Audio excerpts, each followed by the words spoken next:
Welcome to the More Movement Arts Medicine Ball Workout.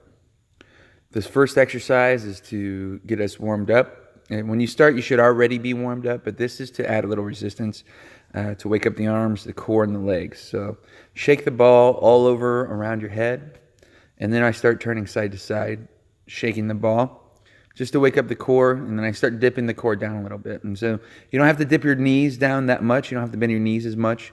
Just a little bit, and then eventually we want to get those knees closer to the floor. After you're warmed up, now we start moving to our jumping or our plyometrics. Here's our four-way jump. So notice every time that I slam the ball to the ground, my core drops, my hips drop as I slam the ball. Okay, that'll keep your back safe. Also, keeping your head up and keeping your spine neutral is very helpful. So just try to sync the movement of your core with the ball. This one here is called the overhead 180 slam. And so notice how I'm bringing the ball directly over my head. Okay, and then as the ball is passing over my head is when I turn around. Okay, and again, as I slam the ball, my hips drop. Not all the way because I don't want to, cause pressure on my knees. So drop your hips a little bit as you slam the ball. And again, bring it all the way over your head. This one here is the back toss. So I'm tossing it back behind me to the side, and then I move my feet. Again, remember, slam the ball, keep that spine nice and neutral.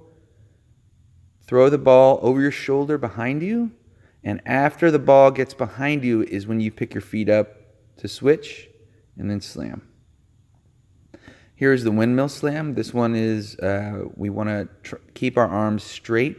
We want to rotate the core as we move it around our body. Okay, so notice how my core is turned all the way to my left and now all the way to my right. And again, as I slam, I drop my hips. I move the core the way that the ball is moving. So when the ball moves to my right, I turn my core to the right. When it's to my left, I turn to the left. And then when it drops, I drop my core. Move your core with the ball. Keep your head up. Big wide circles. Here, this is our down chop, up chop, squat slam. So notice how I will chop first with my pinky towards the bag, and then I'll chop with my thumbs towards the bag. Okay, so pinkies, thumbs. Pinkies, thumbs, slam. All right, again, moving my core, trying to keep good back position throughout the whole time.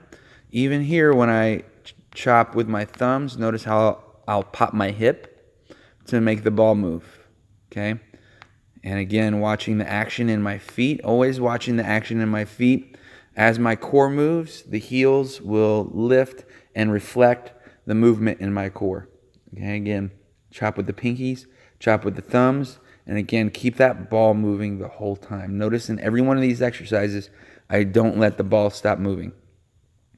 This one is between the legs. So go between the legs, outside the leg, pinky chop, and then over the head chop. Pinky chop, over the head chop. And again, as I turn, my core will turn. As the ball moves, I turn my core. And then overhead slam, again, I chop towards the bag, I slam towards the ground. I move my core with the ball. Okay, again, remember, keep that ball moving, keep your spine neutral, and enjoy the movement.